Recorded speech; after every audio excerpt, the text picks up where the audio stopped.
your past. Welcome to the Spanish Inquisition. I didn't expect a kind of Spanish Inquisition. Nobody expects the Spanish Inquisition!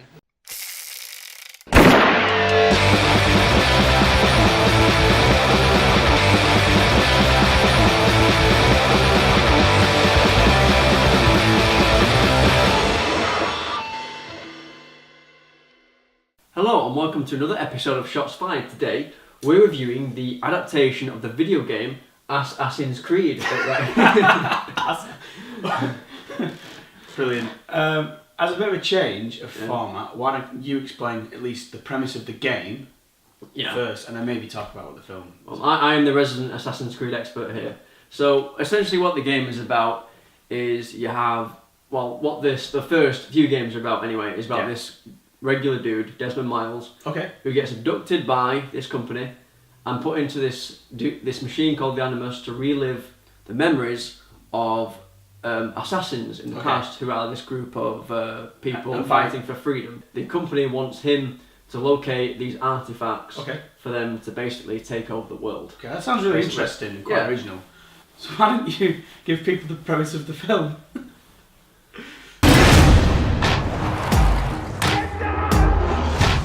His name is Callum Lynch.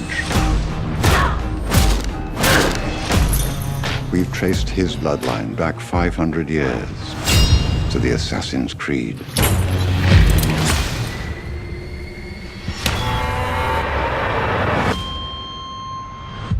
Well, it's kind of similar in basic premise. It's kind of similar. In execution. It's like they took the basic cliff notes of the game.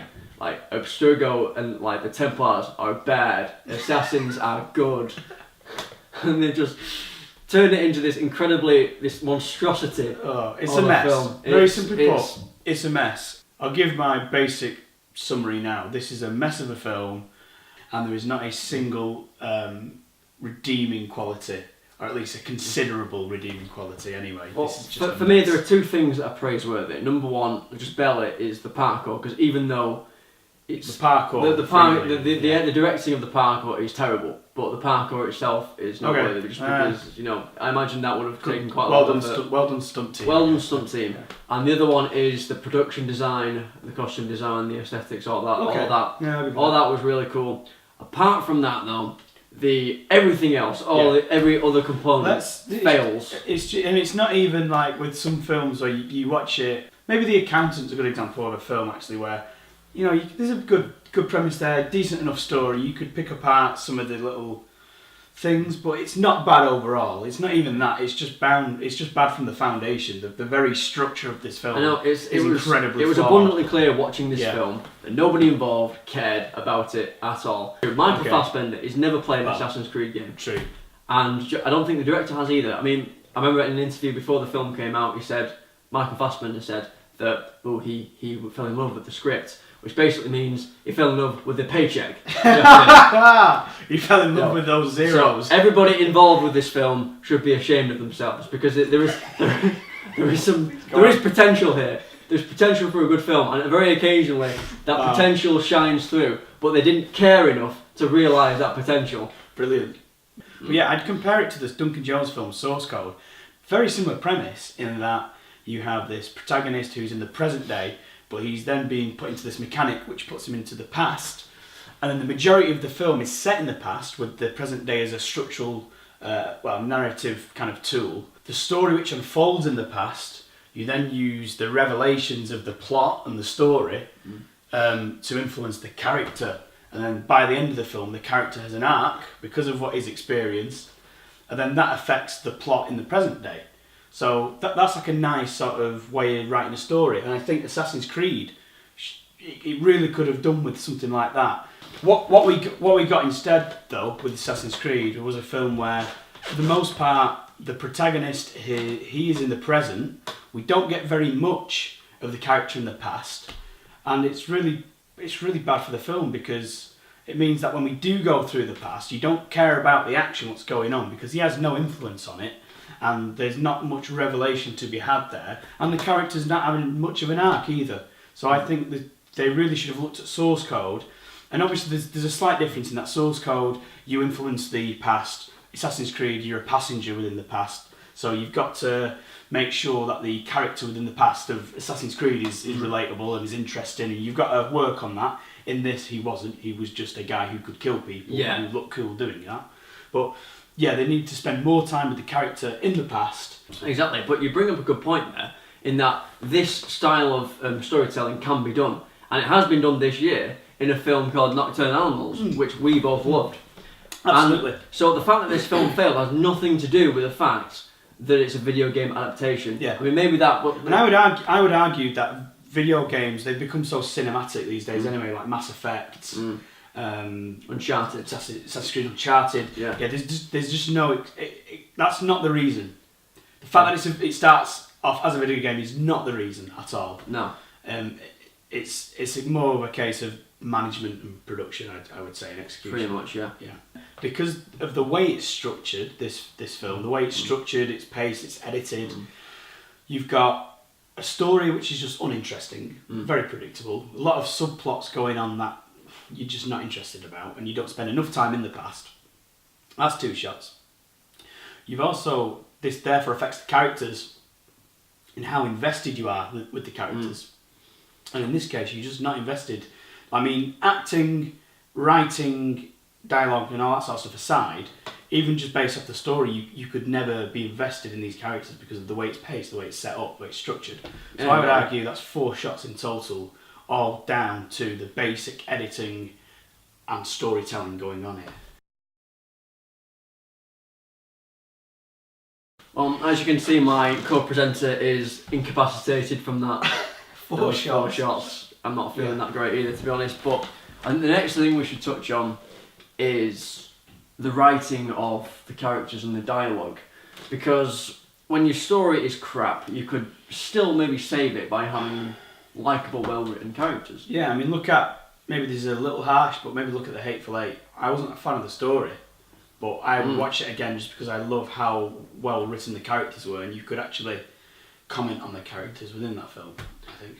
Yeah, but in this, the characters are written with no personality whatsoever, are they? No. And the dialogue, it's very exposition-y dialogue. We have to get the MacGuffin. Yes, I don't want him to strain himself. No, I don't want him to strain himself either. But we must get the MacGuffin for the council of the something or other. It's just really basic stuff, and it's, yeah. At least with Marion Cotillard, you could tell there was some conflict there within her performance. You know, as bad as the writing was, you could tell there was conflict there. That she was sort of interested in him, in his well-being. She had some kind of heart to her, but at the same time, she's sort of involved in this sort of cult, and she wants to fulfill this as well. So there's conflict there. That's fine. But Fassbender, you didn't know, was he like a sarcastic guy? Was he very dry, or was he very open and innocent, or hard? Like you couldn't read him. You couldn't identify with this character, and I'd like to draw a comparison to the game, if I may, because the character of Desmond Miles in the game, which is the guy who goes back in time, he's just a regular dude. So on a very basic level, like you can at least identify with the guy in Source Code. He's got a certain set of military type skills, okay, but other than that, he is a very normal dude in that. Yeah, he's a normal guy, and when he gets sent, when he's there in the present condition, he's like, "Whoa, what the hell's going on, dude? Whoa!" And, and he's panicking, and it's human, and it's the only one part in which Fassbender emotes is in the bit where they're sort of putting him to sleep. That was the actual one bit of the film that made me feel. It's not a rule, but it helps if that when you introduce a protagonist to something with such rich, ridiculous, silly lore, if you're going to take it seriously, you need to take on the character first.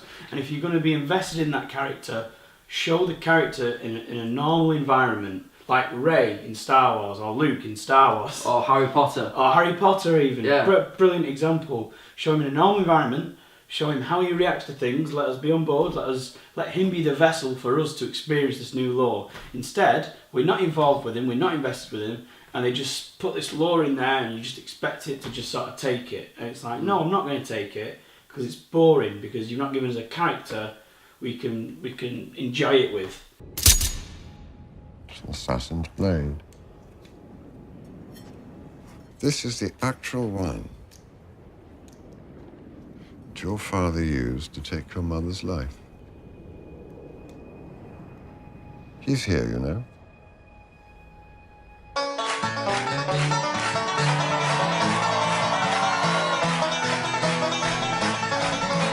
So no. So for me, 2 shots for bad writing, bad dialogue, bad, and then 2 shots for a pretty shoddy performance from Fassbender. Even though I can understand the writing was bad, didn't help him out. Okay, so next point I'd like to bring up is that I'm not going to pretend that these games are sort of a masterclass in narrative storytelling. The thing that made them so successful is the parkour and the action, the gameplay. Yeah. So that's kind of like the one thing the film has to get right. And don't get me wrong, the stunts, I imagine, are very well done, very well executed. The way they're filmed, not so much. And my issue with the editing, on a micro kind of level, shot to shot, that kind of editing where... Start again.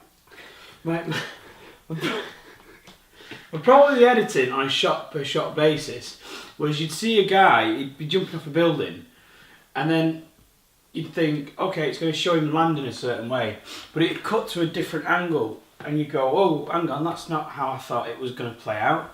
And what I would describe that as is unintuitive editing. It just there's an art to editing shot per shot, knowing when to cut. It just flows, and you're not even thinking about it. You're just watching it, and you're just enjoying it. Bad editing is where you think it's going to happen, and it just cuts. And I think that was a problem. I think this was actually edited very badly.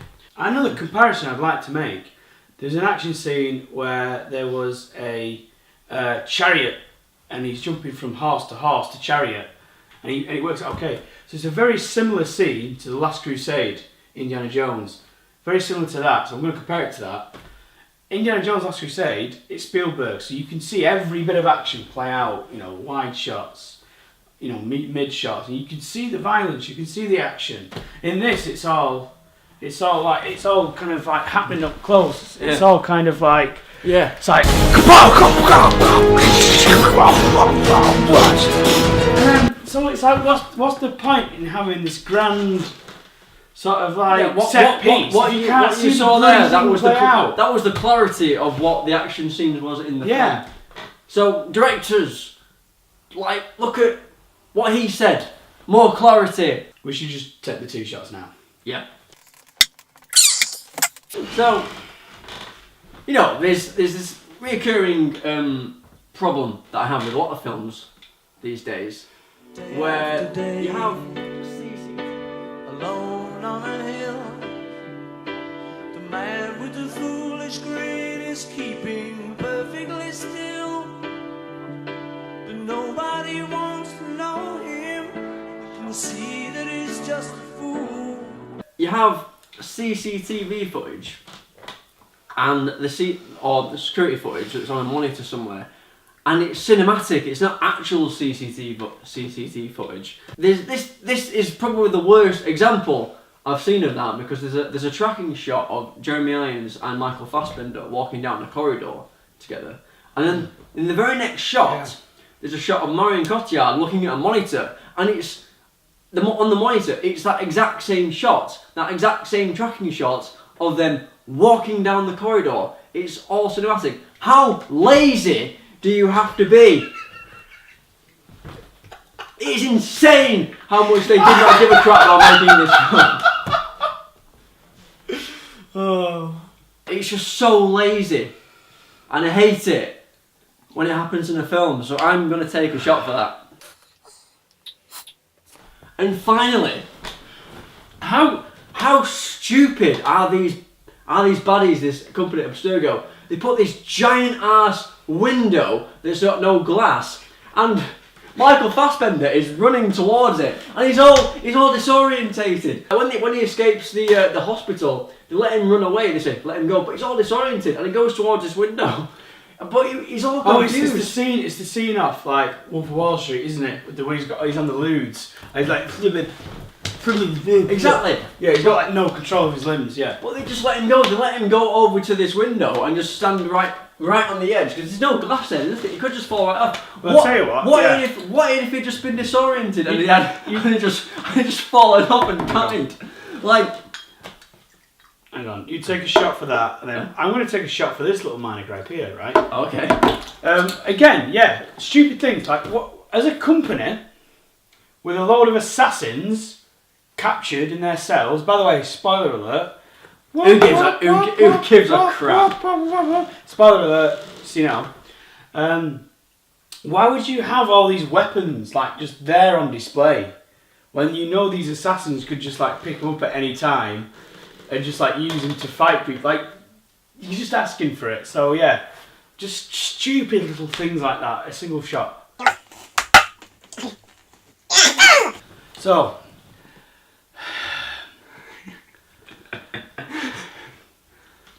This film was crap.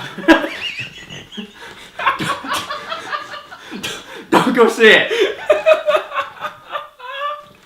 Good night, everyone. So, Alex, how would you rate Assassin's Creed on a scale of 1 to 5 using our patented, not really patented, inebriometer? Well, George, this film was terrible in every Every considerable facet of it. way. Yeah.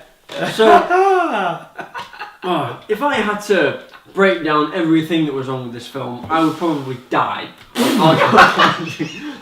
So, I would rather remove one of my own testicles and watch the film again. yes.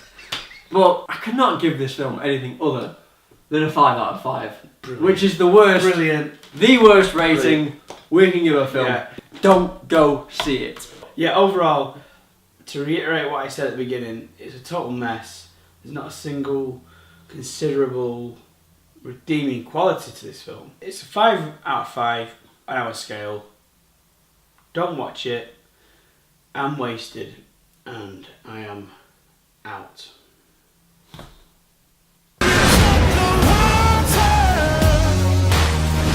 I'm beginning to like this. This was supposed to be it. This was supposed to be the year that we turned it around for video game adaptations. We had Warcraft, we had Angry Birds, we had this. How hard can it be to make a good video game adaptation?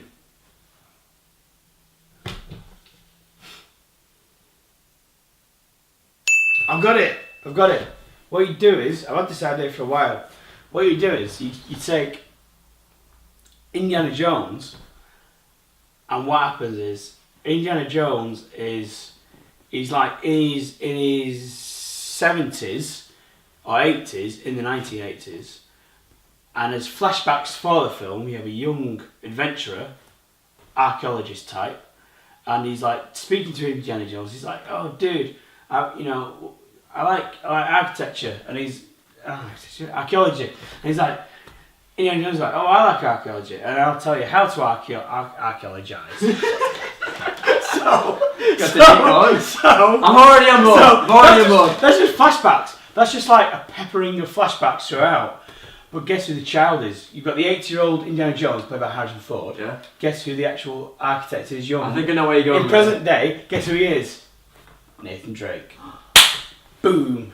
He's Nathan Drake. Indiana Jones and Uncharted are in the same universe. Oh my god. And then guess what happens then? Oh my god. Guess what happens then? What? To even like improve it, Nathan Drake is then captured by a sinister group of people. Yeah. Who happen to have Christian links to the past. Oh no. And then they say, Nathan Drake, you are a relative of people from the past. These people kill people. You may even call them ass-ins. Yeah, I know. I've got even better. And then when he finds the relic, he has to team up with someone who raids tombs. You might a raider of tombs. A raider of tombs. Who happens to be a sexy female. A tomb raider, so to speak. Yeah. Well, you're giving it away now.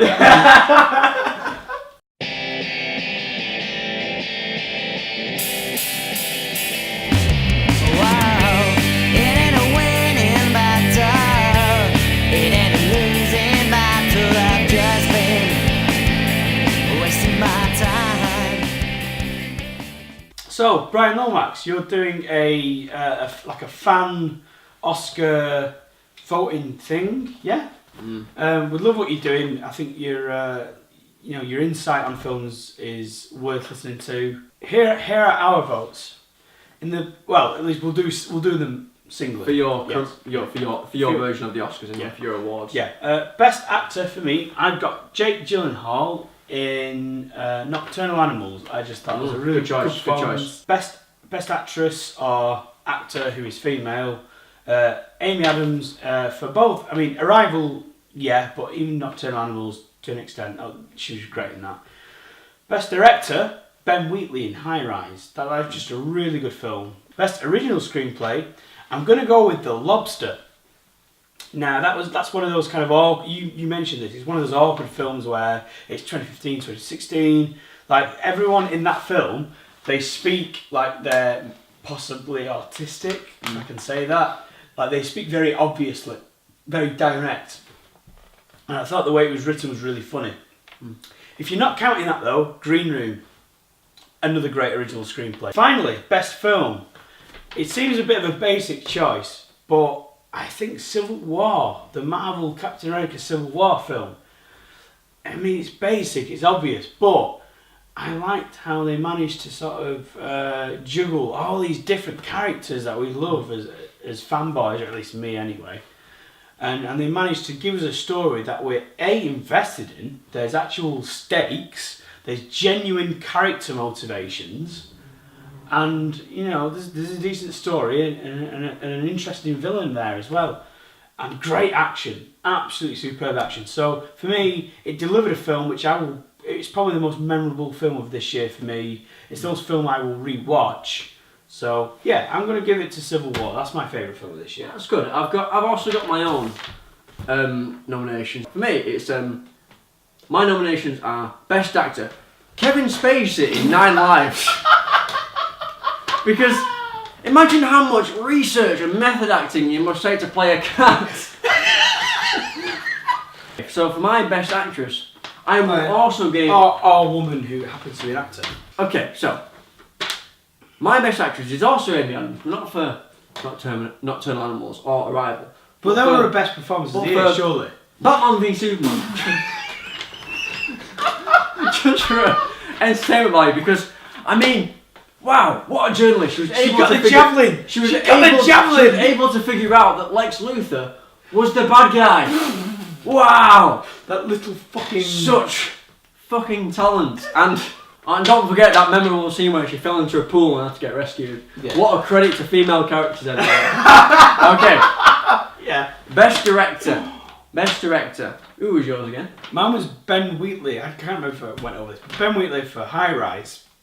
Because there's just he just did a great job of cinematography and getting his actors to perform in a certain way. And can I just mention? Watch Sightseers.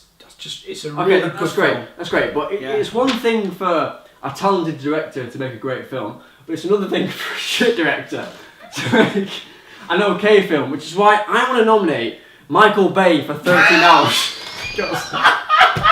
Congratulations, you managed to overcome your overwhelming lack of talent, and you managed to make a decent war film. Well done, Michael Bay. Well done. Okay, so Best Original Screenplay. I thought long and hard about this, and I'm going to give it to Sausage Party. No, to be fair, that's pretty good. For being able to disprove the existence of God with supermarket foods and a food orgasm. With a food orgy. Is that what happens? Yeah. You watched it? There's a food orgy. I've watched it. There's a food orgy. Yeah. No, that's a legit good one. Go on. Okay. Best film. Remember, I went with Civil War, which is kind of basic, but I would have also, if it wasn't Civil War, I would have gone for maybe Nocturnal Animals, Arrival. What are you going to say? I'm going to say best film, Magnificent Seven. Not okay, because it was the best film that was released or the best directed or the best acted, but because it's the review that got the most views on our channel. So there it is. I'm gonna award. But I know I'm not even sure it is to be honest, but I'm pretty sure that is goes to motion. Forget it. Forget it. Oh. Best film. Brian, ignore. No, seriously, ignore his comments. Just use mine. As yeah, can you agree? Just use mine. Yeah, just. I pretty much agree with everything just you use said. mine. Okay, So, okay, that's it. Okay, the cut, end. cut. Cut.